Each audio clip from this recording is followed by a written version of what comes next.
بہت سے لوگ کہتے ہیں کہ مجھے کیسے پتا اللہ مجھ سے خوش ہے. اسکالرز اس کا ایک جواب دیتے ہیں کہ اگر تیرا نماز پڑھنے کا دل کر رہا ہے اور کوئی نیکی کرنے کا دل کر رہا ہے تو یہ ایک سائن ہے اللہ تم سے خوش ہے, کیونکہ توفیق اللہ کی طرف سے. حضرت عمر صلی اللہ عنہ کہتے تھے کہ مجھے یہ ڈر نہیں ہے کہ میری دعا قبول ہوگی کہ نہیں, مجھے یہ ڈر ہے کہ مجھے دعا کرنے کی توفیق بھی ہوگی کہ نہیں ہوگی. دعا کی بھی توفیق ہوتی. اگر ایک بندہ ہینڈ ریز کر رہا ہے, ثبوت ہے کہ اللہ چاہتا ہے کہ وہ اس کے پاس آئے, ادروائز اس ہاتھ ہی نہ اٹھاتا ہو. جس سے اللہ ناراض ہوتا ہے اس سے ہاتھ نہیں اٹھائے جاتے, اس سے پھر دعا بھی نہیں کی جاتی. تو اس لیے اگر آپ کبھی دعا میں ہاتھ ریز کر رہے ہیں, اس کا مطلب اللہ تعالیٰ چاہتا ہے. So if you want to know how you stand before the lord, before the king, اگر آپ یہ جاننا چاہتے ہیں کہ آپ کا کیا مقام ہے اللہ کے سامنے, بادشاہ کے سامنے, پھر یہ دیکھیں کہ آپ اپنا ٹائم کیسے اسپینڈ کر رہے ہیں. بڑا سمپل کرائٹیریا, آپ کا ٹائم کہاں جا رہا ہے. اگر تو اچھے کاموں میں جا رہا ہے, پروڈکٹیو کاموں میں جا رہا ہے, اچھے کاموں میں بہت سی چیزیں, ضروری نہیں اچھے کام سے مراد نماز ہی ہے, وہ تو پیک کا اچھا کام ہے. اچھے کاموں سے مراد گھر کے کام بھی ہیں, اچھے کاموں سے مراد کسی کی مدد کرنا بھی ہے, اپنی ذمہ داری کو نبھانا بھی اچھے کام میں آتا ہے. And what work you are assigned to do, اور یہ دیکھو کہ تم کیا کام کر رہے ہو, تم کن کاموں میں ملوث ہو اور تمہارا ٹائم کہاں پہ لگ رہا ہے. ہم اپنی روٹین نوٹ کریں, اس روٹین میں ہم یہ دیکھیں کہ ہمارا major chunk of time, major chunk کہاں جا رہا ہے.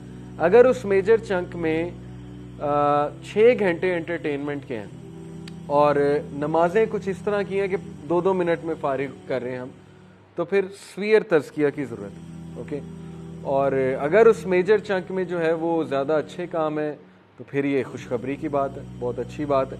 تو اپنے ڈے کا محاسبہ کریں, انالیسس کریں, اس کی منتھلی رپورٹ بھی بنائیں.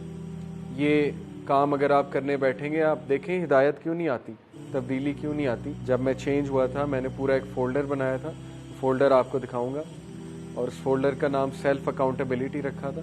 اس میں پوری اپنی رپورٹ لکھتا تھا. تو جب میں کوئی غلطی کرتا تھا میں وہاں لکھتا تھا نوٹ پیڈ پہ, آج مجھ سے یہ غلطی ہوئی, یا جب کوئی اچھا کام کرتا تھا وہ بھی نوٹ کرتا تھا. تو اس سے بہت کچھ آتا ہے. آپ کبھی لاسٹ ہونا اور وہ ڈاکومنٹس کھول لیں تو آپ کو بڑا فائدہ ہوتا ہے. آپ ایک دم ریفلیکشنز پڑھ لیتے ہیں اپنی لکھی ہوئی, آپ حیران ہوتے ہیں کہ یہ میں نے لکھی تھی اس دن. کانفیڈنس ملتا ہے اس سے. جب آپ کسی گناہ کو ریزسٹ کر رہے ہیں, لکھ لیں آج میں نے گناہ کو ریزسٹ کیا, ایسے کیا. سائیکولوجیکلی اسپیکنگ جب کوئی چیز آپ لکھ لیتے ہیں نا تو برین کے جو پاتھ ویز ہیں وہ بنتے ہیں اس چیز سے متعلق, تو وہ عادت چھوٹنے کے زیادہ چانسز ہوتے ہیں. اسی لیے جو اسکولنگ سسٹم ہے, آپ کو ٹیچر پاور پوائنٹ بھی دے سکتا ہے. اسکول جانے کی کیا ضرورت ہے, آج کل تو گوگل کلاس روم پہ ٹیچر کہ لو یہ لو پاور پوائنٹ ڈال دیا, پڑھو بیٹھ کے. لیکن وہ کیوں بورڈ پہ لکھواتا ہے؟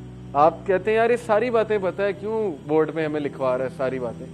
کیونکہ اس کے پیچھے سائیکالوجی ہے کہ آپ جب لکھو گے آپ کو چیز یاد رہے گی اور زیادہ چانس ہے کہ آپ وہ چیز ریپیٹ کرو.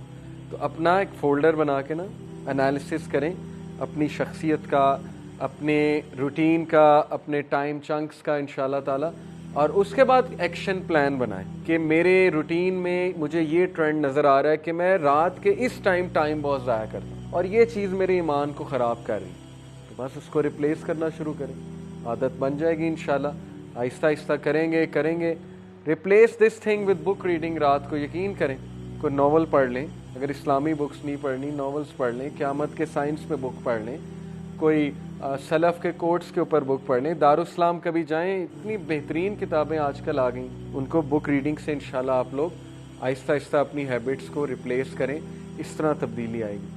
ادروائز صرف ایک لیکچر پہ آنے سے چینج نہیں آئے گی, کیونکہ یہ ہم سن کے چلے جاتے ہیں. تو تبدیلی لانے والے انشاءاللہ آپ ہیں, اور اللہ سبحانہ و تعالیٰ آپ کے ایکشنز دیکھ کے آپ کو ہدایت میں انکریز کریں.